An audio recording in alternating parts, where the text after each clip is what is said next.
So here we are in Chefchaouen. Chefchaouen, one of the best destinations nowadays in Morocco.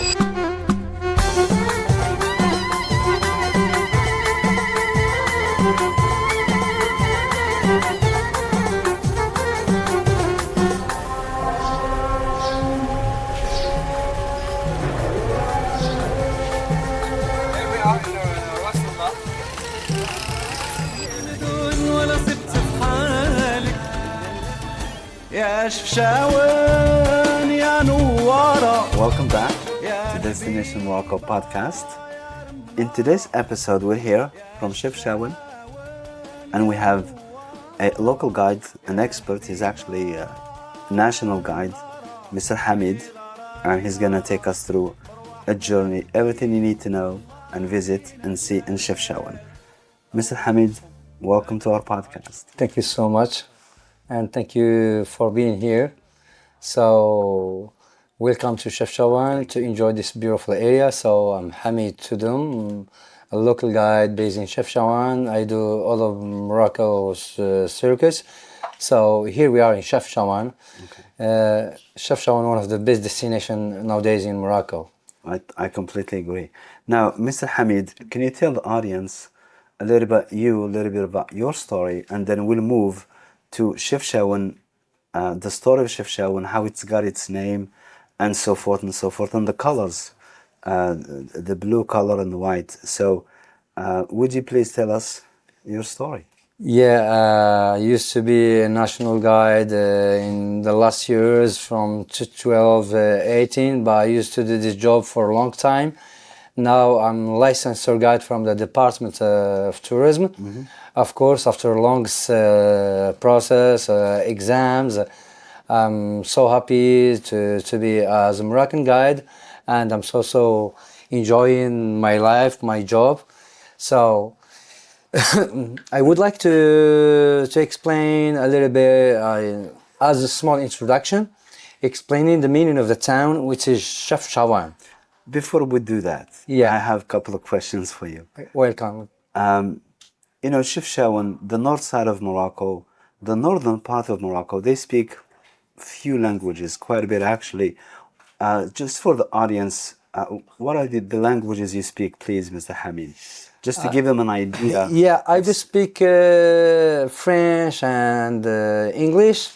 Of course, I arrived with French from the beginning. Yeah. And I studied for a long time the British and American accent language at the University of Sidi Mohammed bin Abdullah in Fez. I love these languages, so it was my dream from when I used to be like a teen. I tried to learn this English. I read a lot of books. That's amazing. So I do feel so comfortable with my English. Your English is excellent. Thank you so much. And during working in hotels and restaurants, I learned also Spanish. Spanish, yeah. A little bit Portuguese and Hebrew. Hebrew. Yeah. Nice. Yeah, thank you. So as you can see, he speaks quite, a variety of languages. So a lot of people can book you and hire you as their local guide or even national guide. That's incredible. Thank you so much. So go ahead and tell us a little bit of history about Chefchaouen, and also how the city got its name and what does it mean. Mm-hmm. Come on. Yeah, Chefchaouen, it's considered like one of the most antique old areas in Morocco, especially here in the north. So this town used to be founded dating back to 1471. 1471. Yeah, of course, been founded by the Moorish refugees of south of Spain, that we call it Andalusia. Okay. The Moorish refugees from the southern Spain. Yeah, so during the Spanish Inquisition, mm-hmm. both of the community, the Muslim one and the Jewish one in Andalusia in south of Spain, they used to be like a victim of the Inquisition. So they came here as refugees. I see. And they choose this area hidden between the mountains, Rift Mountains. Yes. So they start building the Medina, the first constructions in the Andalus neighborhood. So they surrounded Medina with a big wall, like a fortress. Yeah, it looked like a military settlement. And Chefchaouen been founded by Moulay Ali bin Rashid. He's a Muslim Moorish man. So the first arrival to Chefchaouen used to be a Muslim community. Then the most movements used to be the Jewish community of Spain, of Andalusia. So they lived, both of them, in the Medina, and the first constructions used to be in the Andalus neighborhood. I see. Including the fortress, the kasbah. The kasbah. So the kasbah, it looks like a military settlement that's been founded to fight the Portuguese invasion to the north of Morocco.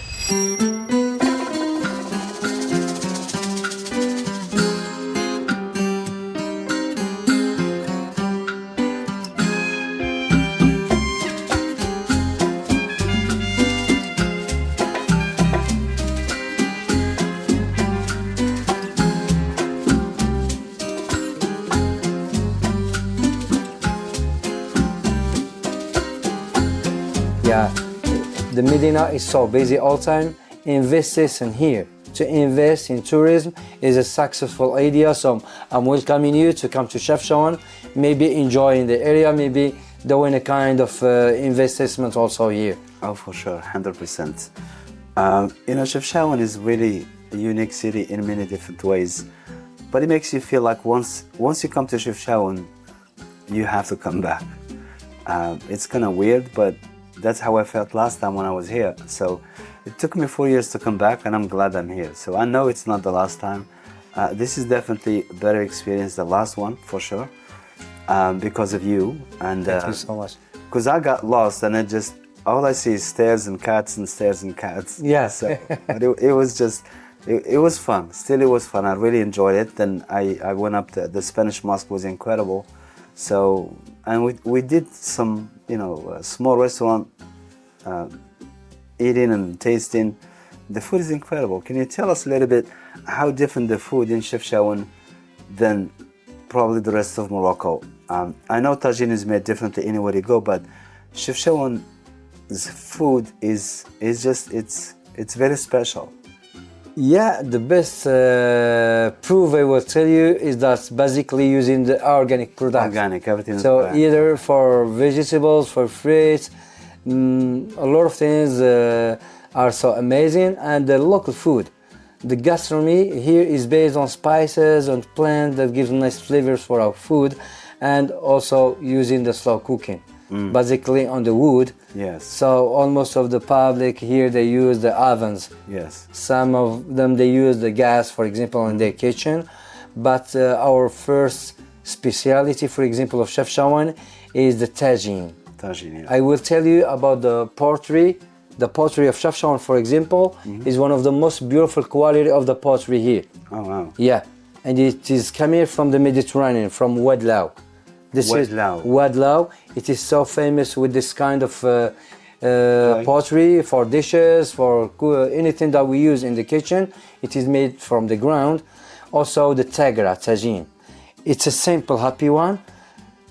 It is composed from tomatoes, from potatoes, also anchovies. Anchovies. It's so simple. It's so simple, but it's so tasty. It will be tasted, But the best important idea for the tagra is that we cook it in the public ovens. Oh, I see. Not on gas. Okay. Yeah. We passed by one earlier. A lot of food you can enjoy it, like the Moroccan. All of the food that in Morocco, we have similar one, and also the local couscous. Local couscous. It's called by tfaya. Tfaya. Tfaya. No vegetables, just composed from onions, caramelized sweet ones. The meat, the goat meat is so tasty. It's nice also for the people, the diabetic people, so they can consume this kind of meat. Okay. The goat meat. Okay. Yeah. Sounds delicious. Yeah, so delicious. Yeah. Excellent. Yes, Excellent. nice. Yeah. So, as we get in to the end of this episode, Mr. Hamid, is there any questions that I should have asked you, but I didn't or forgot? I think everything was good, right? But I forgot to mention many informations, like the festival of music here, the local festival. It's an international festival of music. International. Yeah, that we call it in Spanish by Alegría. the happiness. Alegria. So by the two first weeks of August, we just celebrate a big international famous festival of music, the Alegria, where you can access a lot of sense of music from different continents, from Europe, from America, from Asia, from Africa. During the two first weeks of August, the Medina of Chefchaouen became more and more active. We don't sleep even by night. The people, they keep awake, enjoying this kind of music here in Chefchaouen. It's funny. I mention Chefchaouen in the podcast all the time, and I say they are not morning people. Thank you so much for this. They are not morning people. If you wake up in the morning, the city will be empty. So yeah, I know.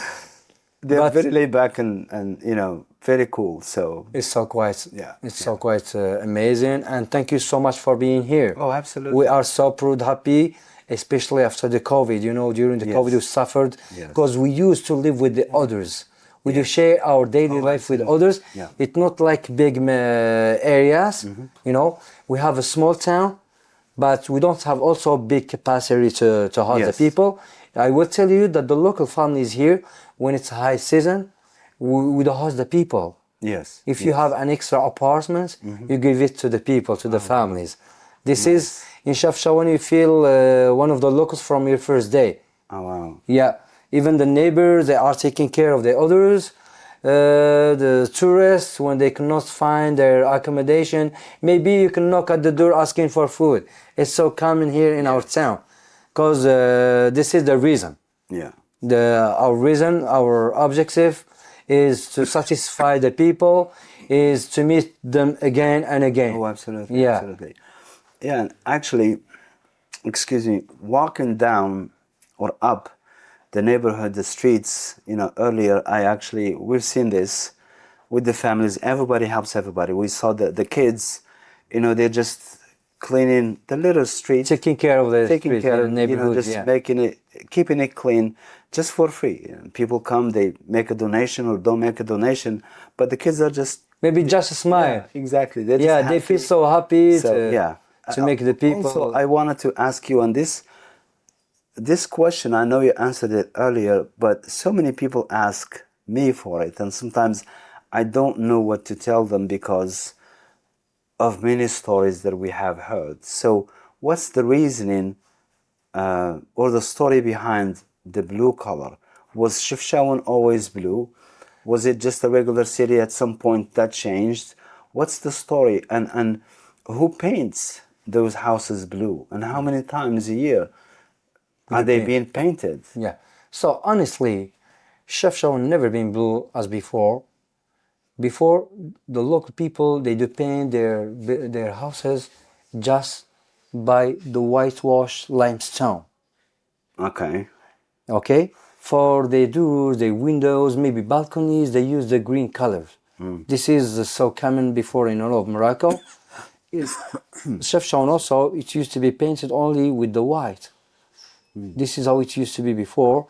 Just the exception of the blue, the indigo, was a part of the Jewish community culture. Yes. Just the difference, they never painted the whole building in their neighborhood. Some of those Jewish families, they used to surround their windows and balconies using the blue. Yes. Of course, when the Moorish people, they moved right here, Muslim and Jewish, they brought with them a lot of culture, a lot of things, traditions. Yes. So the blue was a part of the Jewish community culture. Just the difference, they never painted the whole building, the whole neighborhood. I see. Yeah. They used to, in some cases, they surround their windows using the just blue. Parts. Just part of their windows. And it's about unorganic pigment painting that we call it Nila. Nila. So we mix it with the limestone. And who do this job are the locals from their own money.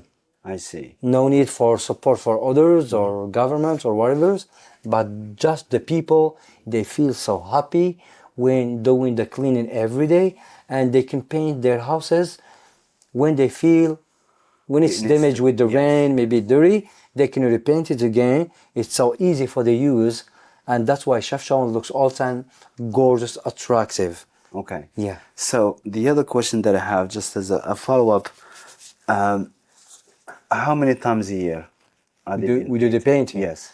I think, as example of my house, we do it just once a year. Once a year. Once a year. Okay. In some, there is an exception. In some cases, some of the locals in the neighborhood, they can repaint it twice, maybe 3 times.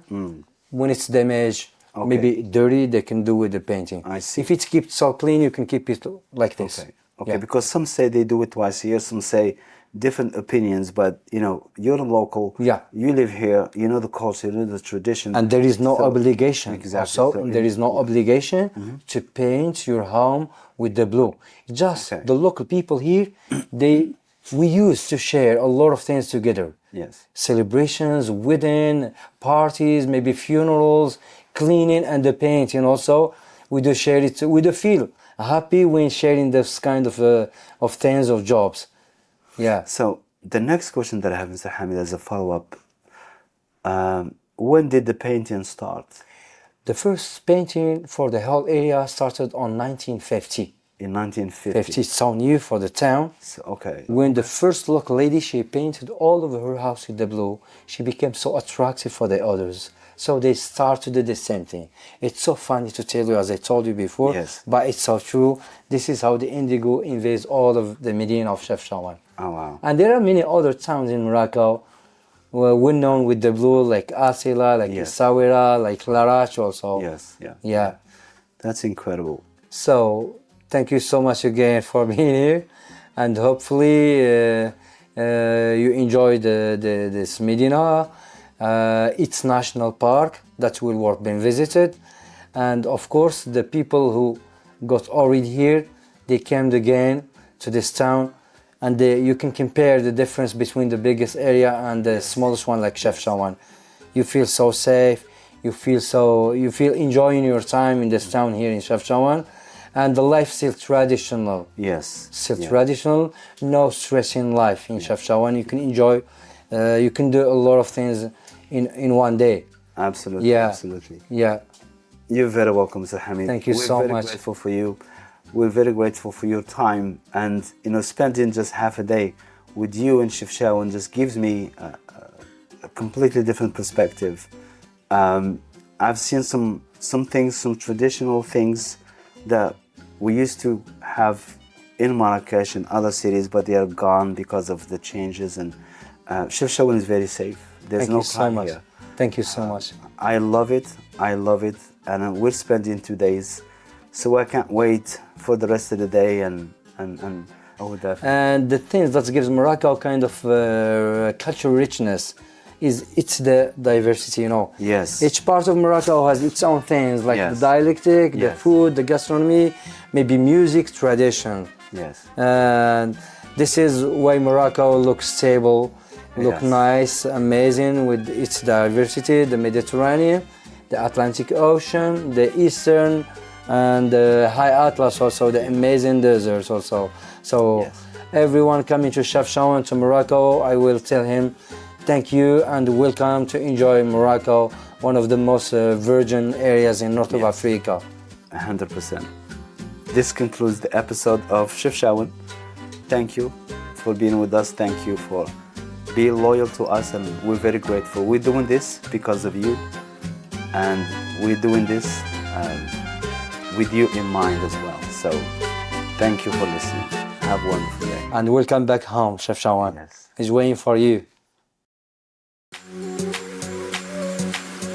Do you dream of exploring the enchanted land of Morocco? Discover the magic with Destination Morocco, the ultimate travel experience for those seeking luxury and adventure. We specialize in crafting bespoke itineraries tailored to your unique tastes and desires. If you are a discerning traveler who values an immersive, curated adventure, then visit destinationsmorocco.com. That's destinations with an S, Morocco.com. And let us bring your dream Moroccan vacation to life.